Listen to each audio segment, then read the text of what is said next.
Welcome to tube channel guys. कल के market के रिगार्डिंग वीडियो बनाया था। आई होप आप सब लोगों ने देखा होगा। अब एक बार के लिए बात कर लेते हैं आज के मार्केट का सिनेरियो, क्या डेटा सेटअप है, किन किन चीज़ों पे ध्यान देना है। तो देखिए, यूएस के मार्केट की बात कर लेते हैं एक बार के लिए। ऊपर ओपन हुआ, नीचे आया। डिपेंड करेगा कि फेड की जो मीटिंग्स थी उसकी क्या मिनट्स निकल के आते हैं, उन पे वो कैसा रिएक्शन देता है, उस पे सारी चीज़ें डिपेंड करेंगी इस केस में।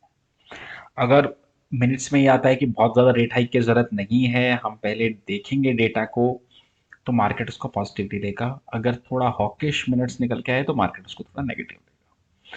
लेकिन अभी तक लग रहा है कि मार्केट एक रेंज बाउंड के मूड में है, क्योंकि देखिए मैंने हर बार कहा है कि जो ज़्यादा मेच्योर रिएक्शन होता है वो बॉन्ड्स देते हैं। इक्विटी मार्केट थोड़े ज़्यादा वोलेटाइल होते हैं, लेकिन जो बॉन्ड्स होते हैं वो बहुत ही मेच्योर रिएक्शन देते हैं, और आप देखो 2.8 2.9 के आसपास चल रहे हैं, जो कि पहले 3.5 तक जा चुके थे। तो मुझे लगता है थोड़ा मेच्योर रिएक्शन है। तो लग नहीं रहा कि ऐसा कोई बहुत ज्यादा रेट हाइक की जरूरत है, क्योंकि आप एक चीज देखिए, जितनी भी कमोडिटीज हैं एक्चुअली जो मेनली इन्फ्लेशन था वो था एनर्जी का और फूड का। एनर्जी का बहुत हद तक नीचे आ रहा है, मेटल्स नीचे आ गए हैं। अब फूड इन्फ्लेशन के लिए हर गवर्नमेंट अपनी तरफ से कुछ ना कुछ मेजर्स कर रही है, तो वो भी लगता है कि जल्दी ही ठीक हो जाना चाहिए, फूड इन्फ्लेशन भी। अब इसमें अगर रशिया यूक्रेन वाला जो वॉर है वो भी ठीक हो जाए तो वेल एंड गुड। और वैसे भी देखिए, विंटर्स 2-3 महीने की बात बची है। जुलाई अगस्त सितंबर में आने के बाद में यूरोप में हलचल स्टार्ट हो जाएगी विंटर्स की, तो शायद वो लोग कोशिश करेंगे कि इस वॉर को जल्दी से खत्म करवाया जाए। तो मुझे लगता है कि थोड़ा मैक्रो सुधर रहे हैं मार्केट के, अब जो मैंने पहले भी ग्रुप में अपने टेलीग्राम पे बोला था। ओके। अब क्या एरिया ऑफ कंसर्न है, वो है डॉलर इंडेक्स। आज भी अगर आप डॉलर इंडेक्स को देखेंगे, जब आज हमारा मार्केट क्लोज हुआ था तब ये ऑलमोस्ट 106.56 के आसपास में था। अभी 107 को पार करके आया। ये बिल्कुल भी ठीक नहीं है इक्विटी मार्केट्स के लिए। लेकिन इसको एक चीज के साथ क्लब करना पड़ेगा, मैं बताऊंगा उसे। इसी के साथ देखिए कि हमारे रुपए में क्या हुआ है। रुपया जो हमारा था वो लास्ट में जाके एकदम से स्ट्रांग हुआ। क्यों स्ट्रांग हुआ? क्योंकि फाइनली आरबीआई ने कुछ मेजर्स लिए हैं, जिसकी वजह से रुपये थोड़ा स्ट्रांग हुआ है।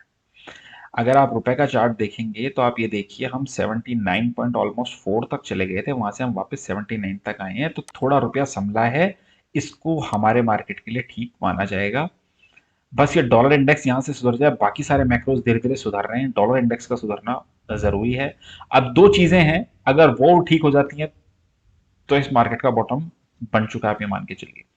रशिया यूक्रेन की वॉर का कुछ सॉल्यूशन निकले और डॉलर इंडेक्स सही हो जाए, तो ये समझिए कि बॉटम जो था, आपने जो 15,200 का देखा था वही बॉटम था। अब हम दोबारा उस पर नहीं आएंगे। इसी के साथ एक और नई चीज हुई है, आज वापस से जो क्रूड था वो फिर से गिर रहा है। क्रूड को अगर आप देखेंगे तो डब्ल्यू टी आई 95 तक के लेवल पे जाके आया है। मैं ब्रेंट यहाँ पे देख लेता हूँ।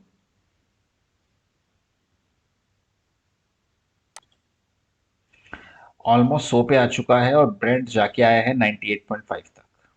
तो ये बहुत अच्छी बात है। क्रिप्टोज में तो देखिए बहुत गंदा वाला सेल ऑफ है ही, और बहुत गंदा हाल है क्रिप्टोज का। तो खैर, इसके तो मैं हमेशा से अगेंस्ट में था ही, कि मुझे नहीं लगता, मुझे तो ये ग्लोबल पॉन्जी स्कीम जैसा लगता है।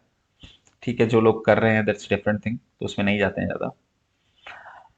सो बाकी सारी चीजें धीरे धीरे मैक्रो सुधर रहे हैं, अभी तक के लिए पिक्चर यही निकल के आ रही है। अब हमारे मार्केट पे बात करते हैं। कल हम बात कर रहे थे कि बहुत उल्टे सीधे मैक्रोज हैं, बिल्कुल हैं, लेकिन आज हमारे मार्केट ने जो किया है वो बहुत जबरदस्त वाली स्ट्रेंथ दिखाता है हमारे मार्केट की। आप ये देखिए, इतने क्यूज के बाद भी अगर मार्केट नहीं गिरा, आज ये हमारी, this is the first candle, ये पहली कैंडल थी, हम ऊपर गए ऑलमोस्ट 15,900 तक। जिन लोगों को प्रॉफिट बुकिंग करनी थी, डर था, सबने अपना माल निकाला और हम 15,800 तक आए, और वहां से ऑलमोस्ट 15,800 से फिर से अगली ही कैंडल में हमने 15,900 दिखाया। और उसके बाद में इस फॉल में जिन लोगों ने सेल किया था वो तरीके से अरेस्ट हुए। और आप देखिए डे एंड पे जाके क्या हुआ। डे एंड पे ऑलमोस्ट हम 16,000 के ऊपर गए, क्लोजिंग दी, प्रोविजनल क्लोजिंग बाद में नीचे आई वो अलग चीज़ है, लेकिन ये बहुत पॉजिटिव सिग्नल है मार्केट के लिए। दूसरा आप एक चीज़ देखिए निफ्टी में क्या हो रहा है। अगर आप इसी के साथ देखेंगे, आप कोई रेजिस्टेंस नहीं है 16,200 तक। मुझे लगता है बहुत जल्दी ये जो 16,200 का लेवल है, कोई बड़ी बात नहीं है, हो सकता है हम इस फ्राइडे तक ही ये 16,200 का लेवल देख लें इस गैप में। और ये 16,200 के ऊपर की क्लोजिंग के बाद हम सीधे जाते हैं 16,400 पे। सो ये बहुत अच्छा स्ट्रक्चर है, मुझे लगता है बुलिश व्यू आज के मार्केट के बाद आप लोगों का होना चाहिए। हम लेके गए हैं आज बुलिश पोजीशन जो अपनी है। बैंक निफ्टी में अगर आप देखेंगे तो बैंक निफ्टी ने ऑलमोस्ट ऑलमोस्ट अपने जो गैप था उसको फिल कर दिया है। लेकिन बेस्ट बात क्या है, गैप का लो और प्रीवियस दोनों दिन का हाई ऑलमोस्ट सेम है। यहां से निकले तो आप समझ के चलिए कि 35,000 का लेवल तो सीधा अब दिखता है। तो मुझे लगता है एक बार के लिए 35,000 बैंक निफ्टी पे भी आएगा। तो दोनों चीज़ों पे आप लोगों को बुलिश रहना चाहिए। डेटा पे आते हैं, डेटा देखिए इंडेक्स में लॉन्ग करके गए हैं 10,000 कॉन्ट्रैक्ट, शॉर्ट काट दिए 11,000, स्टॉक में 16,000 लेके गए, 9,000 काट दिए, 26,000 कॉल लॉन्ग, सिर्फ 4,000 कॉल शॉर्ट, 42,000 पुट लॉन्ग और 80,000 पुट शॉर्ट। तो डेटा बहुत अच्छा है। अगर यूएस से आज कोई खराब न्यूज़ नहीं आती है मिनट्स में, तो मुझे लगता है हम कल एक अच्छी गैप अप ओपनिंग देंगे और उसको सस्टेन भी करना चाहिए।